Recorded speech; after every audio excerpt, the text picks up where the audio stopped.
Bienvenue dans le podcast Français Facile. Un petit moment pour progresser ensemble. N'oublie pas de t'abonner et de liker si tu aimes. Bon, me voilà enfin arrivé.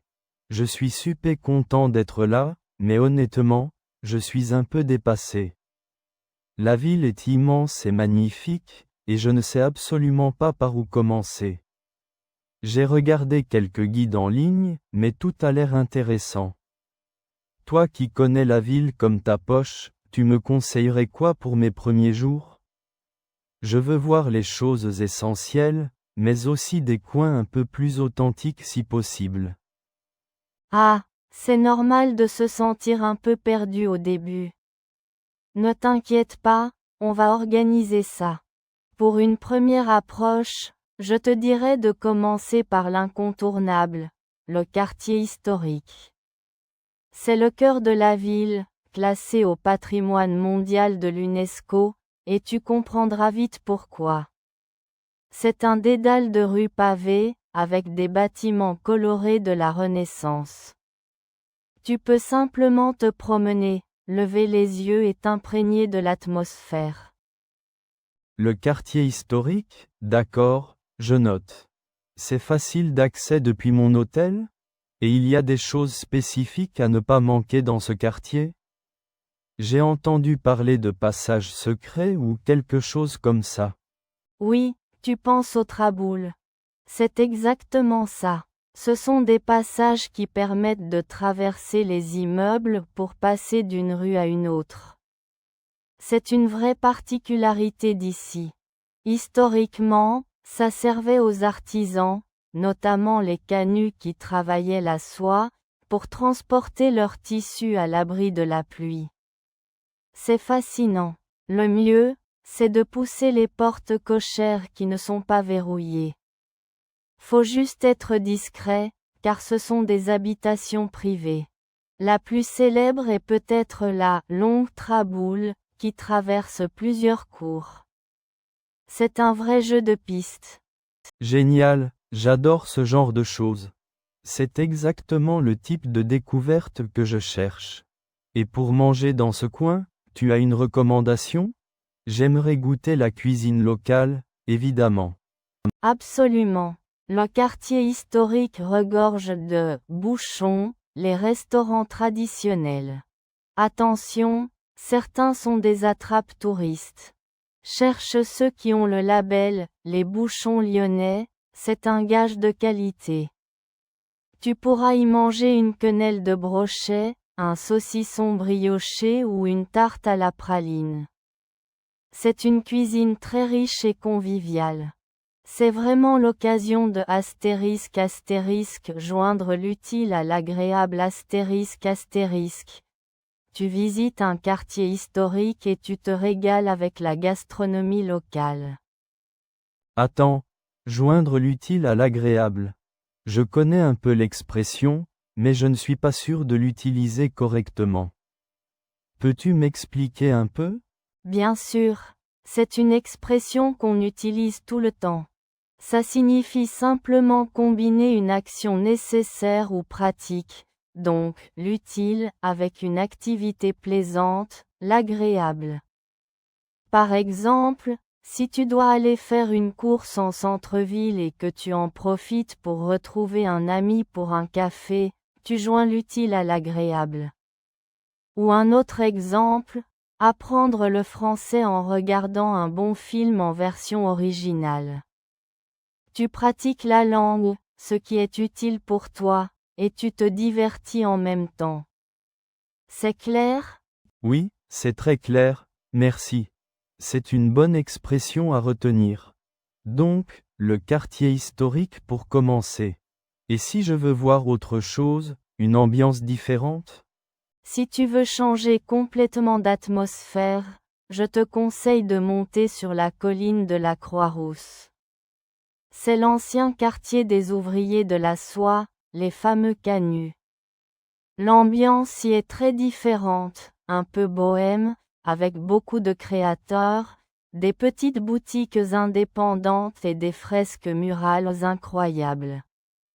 Le grand marché sur le boulevard de la Croix-Rousse, plusieurs matins par semaine, est aussi un événement à ne pas rater. C'est très vivant. L'architecture est aussi particulière, avec de hauts immeubles conçus pour abriter les grands métiers à tisser. Ça a l'air super intéressant. J'aime bien les quartiers qui ont une âme, une histoire forte. On peut y monter à pied depuis le centre? Oui, tu peux monter par les pentes, c'est une belle balade avec plein d'escaliers et de petites places cachées. C'est un peu sportif, mais la vue en vaut la peine. En te promenant là-haut, tu auras vraiment l'impression d'être dans un village au cœur de la ville.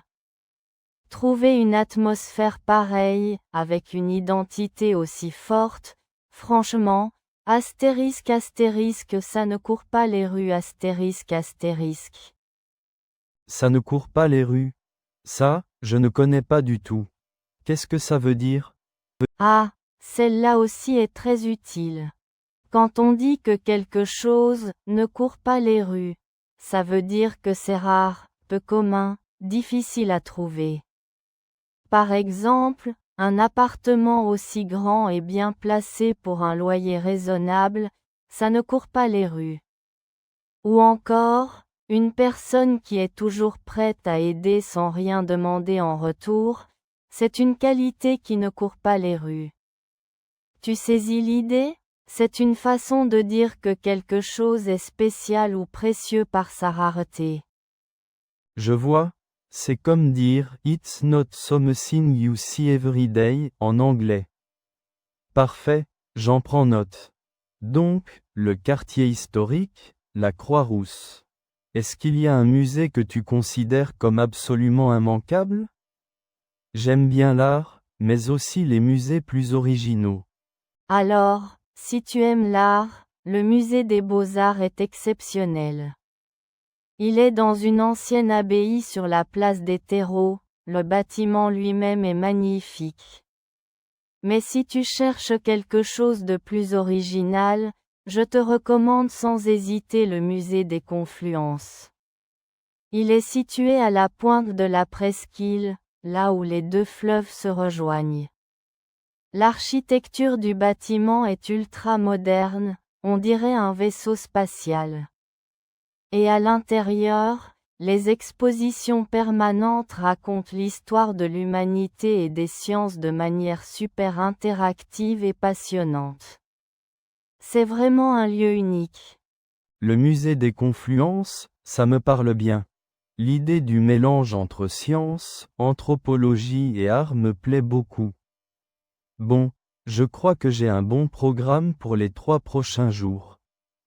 Vieux-Lyon, Croix-Rousse et Confluence. Et pour me détendre un peu, il y a un grand parc ou un endroit sympa pour juste se poser. Oui, bien sûr. Pour ça, il faut que tu ailles au parc de la Tête d'Or. C'est l'immense poumon vert de la ville. Il y a un lac sur lequel tu peux faire de la barque, des serres tropicales magnifiques, une roseraie et même un zoo gratuit à l'intérieur du parc. C'est l'endroit parfait pour faire une pause, lire un livre ou faire un pique-nique après une matinée de visite. Sinon, une simple balade sur les berges du Rhône, qui ont été superbement aménagées, est aussi très agréable en fin de journée quand le soleil se couche. C'est parfait. Franchement, merci beaucoup. Avec tout ça, je me sens beaucoup moins perdu et beaucoup plus excité. Je vais pouvoir explorer avec un plan en tête, tout en me laissant la liberté de me perdre un peu. C'est la meilleure façon de faire. N'hésite surtout pas si tu as d'autres questions ou si tu veux qu'on aille boire un verre un soir pour débriefer de tes aventures. Profite bien. Merci de nous avoir accompagnés dans cette histoire. N'oublie pas, chaque mot te rapproche de la fluidité.